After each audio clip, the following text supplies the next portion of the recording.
ദിലീപിന് മുൻപ് പീഡനക്കേസില് പ്രതിയായ മലയാളത്തിലെ പ്രമുഖ നടനാണ് ജഗതി ശ്രീകുമാർ. വലിയ കോളിളക്കമുണ്ടാക്കിയ വിതുര കേസില് പ്രതിയായിരുന്ന ജഗതി ശ്രീകുമാറിനെ തെളിവുകളുടെ അഭാവത്തില് കോടതി വെറുതെ വിടുകയായിരുന്നു. അതിനുശേഷം മലയാള സിനിമാ രംഗത്തെ നടുക്കിയ കേസാണ് ദിലീപ് എട്ടാം പ്രതിയായിരുന്ന നടിയെ തട്ടിക്കൊണ്ടു പോയി ആക്രമിച്ച കേസ്. ദിലീപിനെ വെറുതെ വിട്ട കോടതി വിധിക്കെതിരെ അപ്പീല് നീക്കം നടക്കുകയാണ്. ജഗതി പ്രതിയായിരുന്ന കേസില് പെൺകുട്ടിക്ക് കേസ് അവസാനിപ്പിക്കേണ്ടി വന്നു എന്ന് അതിജീവിതയുടെ അഭിഭാഷകയായ ഇ.ടി.ബി. മിനി പറയുന്നു.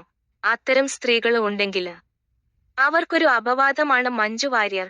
പ്രതികരണവുമായി കോട്ടിക്കല് ജയചന്ദ്രൻ. ആക്രമിക്കപ്പെട്ടവര് കേസ് കൊടുക്കാന് മടിക്കുന്നതിന് ഒരു കാരണം ജീവിതകാലം മുഴുവന് ആ സ്ത്രീ കോടതി കയറി ഇറങ്ങേണ്ടി വരുന്നു എന്നതാണ്. ഇത്തരം കേസുകൾക്ക് അതിവേഗ വിചാരണ വേണം എന്ന് നമ്മള് എപ്പോഴും പറയും. പക്ഷേ അത് നടക്കാറില്ല. പ്രതികള് വമ്പന്മാരാണ് എങ്കില് അവരത് നീട്ടിക്കൊണ്ട് പോകും.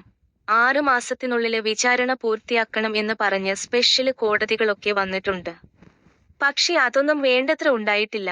കടവന്ത്രയില് നടന് ജഗതി ശ്രീകുമാര് പ്രതിയായ കേസില് ആ പെൺകുട്ടി കേസ് നടത്തുന്നത് തന്നെ അവസാനിപ്പിച്ചു. നമ്മളൊക്കെയും ചില സന്ദർഭങ്ങളില് അവൾക്കൊപ്പം എന്ന് പറയും. അതിനെ സാധിക്കൂ. അത് തന്നെ വലിയ കാര്യമാണ്. പക്ഷേ നടക്കുന്നത് അവൾ ഒറ്റക്കാണ്. കേസ് നടത്തുന്നത് അവൾ ഒറ്റക്കാണ്. അവസാനം അവളും കുടുംബവും കേസ് നടത്തുന്ന വക്കീലും മാത്രമേ ഉണ്ടാകൂ. നമ്മളെല്ലാവരും പല ജോലികളിലേക്ക് പോകും. അപ്പോൾ ഏറ്റവും വേഗത്തില് നീതി നിർവഹണ പ്രക്രിയ പൂർത്തിയാക്കണം.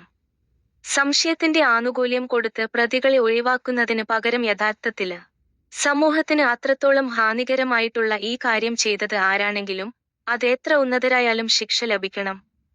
ഇ.ടി.ബി. മിനി പറഞ്ഞു. ആക്രമിക്കപ്പെട്ട അതിജീവിതയ്ക്ക് ഐക്യദാർഢ്യം പ്രകടിപ്പിച്ചു കൊണ്ടുള്ള പരിപാടിയില് പങ്കെടുത്ത് സംസാരിക്കുകയായിരുന്നു ഇ.ടി.ബി. മിനി. നടിയെ ആക്രമിച്ച കേസില് ധാരാളം തെളിവുകൾ ഉണ്ടെന്നാണ് അന്നും ഇന്നും തന്റെ അഭിപ്രായം. ദിലീപും ദിലീപിന്റെ ആൾക്കാരും തന്നെ ഏറില് കയറ്റിക്കൊണ്ടിരിക്കുകയാണ്. മഞ്ജു വാര്യര് മദ്യപാനിയാണ് എന്ന് താന് പറഞ്ഞുവെന്നുള്ള പച്ചക്കള്ളം പ്രചരിപ്പിക്കുന്നുവെന്നും ഇ.ടി.ബി. മിനി ആരോപിക്കുന്നു.